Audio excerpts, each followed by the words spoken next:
2025ஆம் ஆண்டிற்கான ஞானபீடம் விருது கவிஞர் வைரமுத்துக்கு அறிவிக்கப்பட்டுள்ளது. இந்தியாவில் இலக்கியத்திற்காக வழங்கப்படும் உயரிய விருதான ஞானபீடம் விருது எழுத்தாளரும் கவிஞருமான வைரமுத்துவுக்கு அறிவிக்கப்பட்டுள்ளது. இதனிடையே இனி தனது பயணம் புதிய பாய்ச்சலோடு தொடரும் என்று கவிஞர் வைரமுத்து குறிப்பிட்டுள்ளார். தமிழ் மண்ணுக்கும் மக்களுக்கும் ஞானபீடம் விருதை காணிக்கையாக்குவதாக அவர் தெரிவித்துள்ளார். இந்த விருது பெறப்பட்டிருக்கிறது.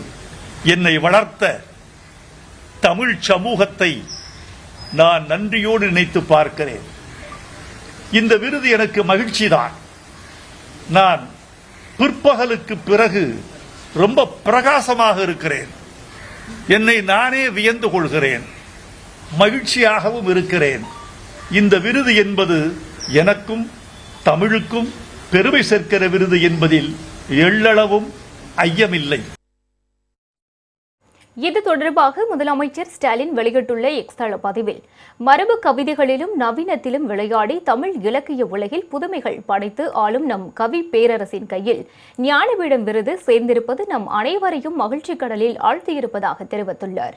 இது தொடர்பாக தமிழ்நாடு காங்கிரஸ் கமிட்டி தலைவர் செல்வ பிறந்தகை வெளியிட்டுள்ள எக்ஸ் தள பதிவில், கவிஞர் வைரமுத்துக்கு உயரிய ஞானபீடம் விருது வழங்கப்பட்டிருப்பது தமிழ் இலக்கிய உலகிற்கே பெருமை அளிக்கும் செய்தி என்று குறிப்பிட்டுள்ளார். வைரமுத்து மேலும் பல சிறந்த படைப்புகளை உருவாக்கி தமிழ் மொழிக்கும் தமிழர் பண்பாட்டுக்கும் பெருமை சேர்க்க விரும்புவதாக கூறியுள்ள செல்வ பிறந்தகை தனது இதயம் கனிந்த வாழ்த்துக்களை தெரிவித்துள்ளார்.